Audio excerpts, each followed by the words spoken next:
اختياري النهاردة بعد 8 سنين في أستراليا و20 سنة غربة إن تكون دي الولاية اللي هكمل فيها بقية حياتي، وفي الأغلب دي هتكون الولاية اللي ممكن أموت فيها كمان.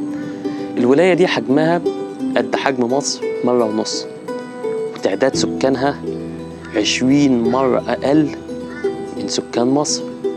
يعني مثلا سكان مصر 120 مليون، سكان الولاية دي يا دوبك 5 مليون. دي الولاية اللي أنا اخترتها إنها هتكون بيتي الدائم. أهلا بيك في كوينزلاند.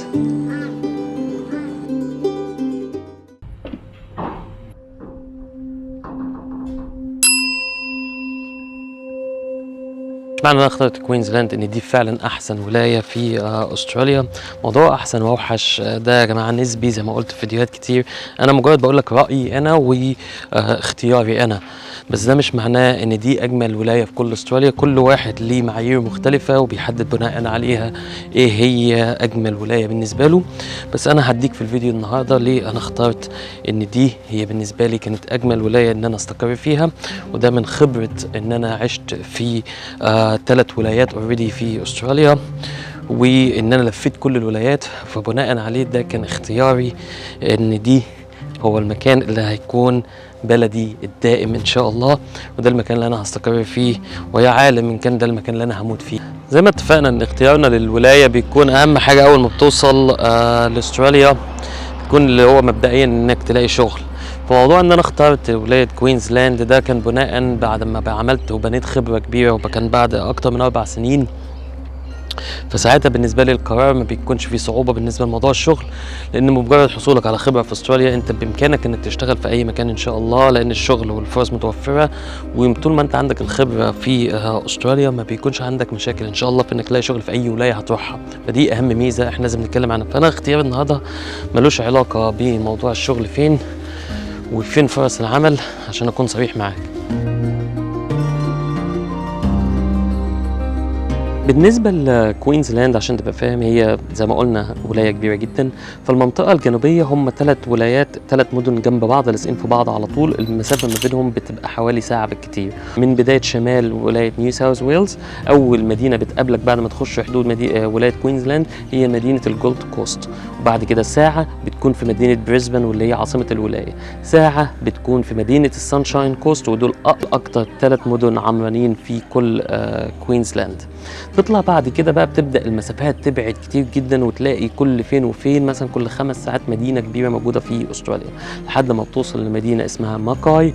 ودي أنا شرحت في الفيديو اللي أنا هسيب لك اللينك بتاعه دوت قبل كده، من أجمل المدن واتكلمت عنها، فروح شوف الفيديو دوت علشان ما نعيدش الكلام. وبعد كده بتطلع فوق لأكبر تاني مدينة بتقابلك وهي تاونزفيل. ومن المدن دي مش مدن سيئة، بس بتبدأ درجة الحرارة فيها لما بنخش شمالا بتزيد، وبتبقى درجة الحرارة فيها عالية، فلازم تكون انت مستعد انك تستحمل رطوبة ودرجة حرارة عالية.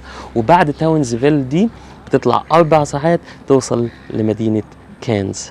اول سبب كان خلاني لو انا احب الولايه دي اكتر من اي ولايه تانية هو المناخ او الجو الموجود في الولايه دي. بس لازم تفهم حاجه مهمه جدا جدا جدا، ان ولايه كوينزلاند زي ما اتفقنا في اول الفيديو انها بمره ونص حجم مصر. فالجو في الشمال غير الجو في الجنوب. فالجو في الشمال بيكون حر جدا وفي رطوبه عاليه جدا في الصيف، فلازم تخلي بالك من الموضوع ده. فانا لما بتكلم عن ان انا اخترت كوينزلاند، فبالنسبه لي اللي هي المنطقه الجنوبيه منها، واللي هي فيها مدن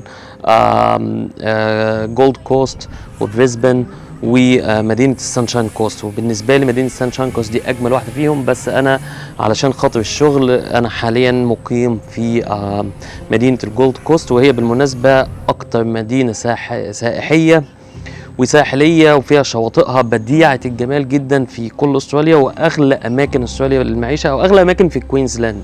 خلينا نتفق برضه ان ده تاني سبب خلاني ان انا احب كوينزلاند اكتر، ان السكن فيها ارخص لحد ما مقارنه بسيدني ومقارنه بفيكتوريا واللي هي عاصمتها ملبورن.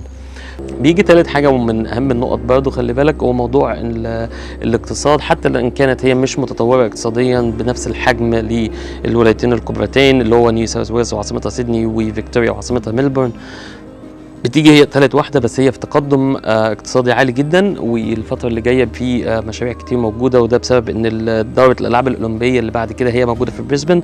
في مشاريع كتير محاضرة لحد ما تيجي دورة الألعاب الأولمبية دي اللي هي افتكر في سنة 2028، فلحد 2028 فاحنا عندنا هنا مشاريع وعندنا شغل، فده شيء كويس جدا برضو، فده سهل عليا اختيار ان انا انقل هنا. طيب زي ما قلت السكن في الشمال غير السكن في الجنوب، وبالمناسبة أنا عشت في مدينة كانزو اللي هي في المنطقة الشمالية زي ما أنت شايف على الشاشة لمدة سنة.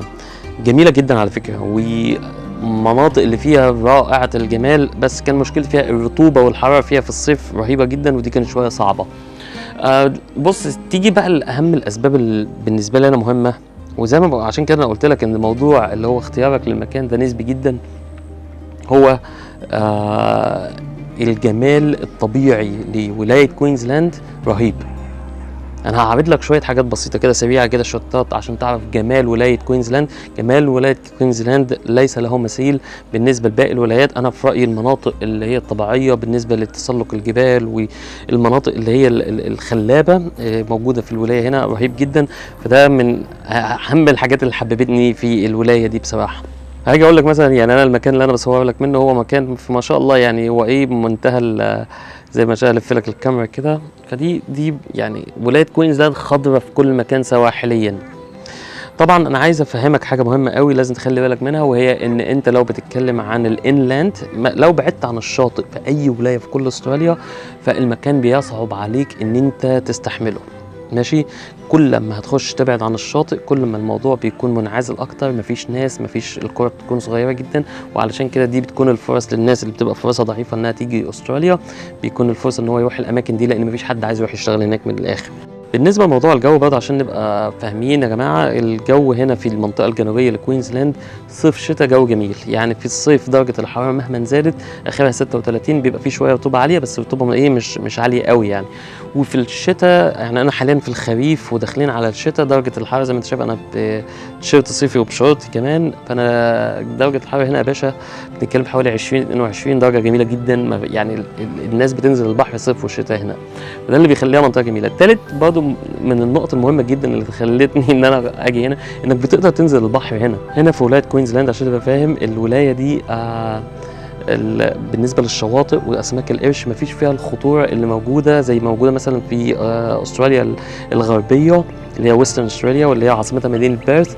الخطوره بتاعت اسماك القرش هنا في الولايه دي مش زي الخطوره اللي موجوده هناك. طبعا هم موجودين وكل حاجه، بس ما تسمعش نادرا ما تسمع عن حوادث اللي هو الهجوم اسماك القرش هنا زي ما هتسمع عنها في نيو ساوث ويلز وهتسمع عنها في بيرث، لان الموضوع هنا في الشواطئ هنا اكتر امان فعلا. بالنسبه للمنطقه الجنوبيه المنطقه الشماليه في تماسيح، يعني كانز اللي احنا بنتكلم عنها دي في شباك، وفي مناطق فيها شباك لازم تنزل تستحمى في الشباك بس.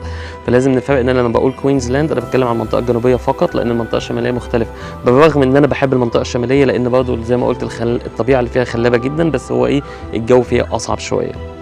انا بس في الفيديو مجرد بعطيك انا رايي ايه وليه اختياري ده مش معناه اني بقول لك يعني انا ضد جدا الفيديوهات اللي بتيجي احلى مدينه في استراليا بيرث. هذا احلى بالنسبه لك انت بس مش بالنسبه لكل شخص. في واحد مثلا يفضل الجو اللي هو البارد فيفضل انه يروح مثلا ميلبورن جميله جدا والناس اللي فيها الطف ناس ممكن تقابلهم في كل استراليا، بس جوها بارد جدا. انا بالنسبه لي ما بحبش الجو بارد، بس في واحد تاني يحب الجو البارد فيقول لك دي اجمل مدينه في كل استراليا. ما حدد اجمل مدينه بالنسبه لك، فانا كوينزلاند دي اجمل ولايه بالنسبه لي انا، ده اللي انا حبيته. في نهايه الفيديو اتمنى ان انت يكون الفيديو عجبك. هو الفيديو مجرد بس ان انا بعرفك شويه بالنسبه للتوبوغرافيه بتاعه كوينزلاند، واتمنى يا رب ان انت تنول اللي في بالك، وانك ان شاء الله تيجي على البلد دي في اقرب وقت ويكون باب رزق ليك ولاهلك ان شاء الله في استراليا.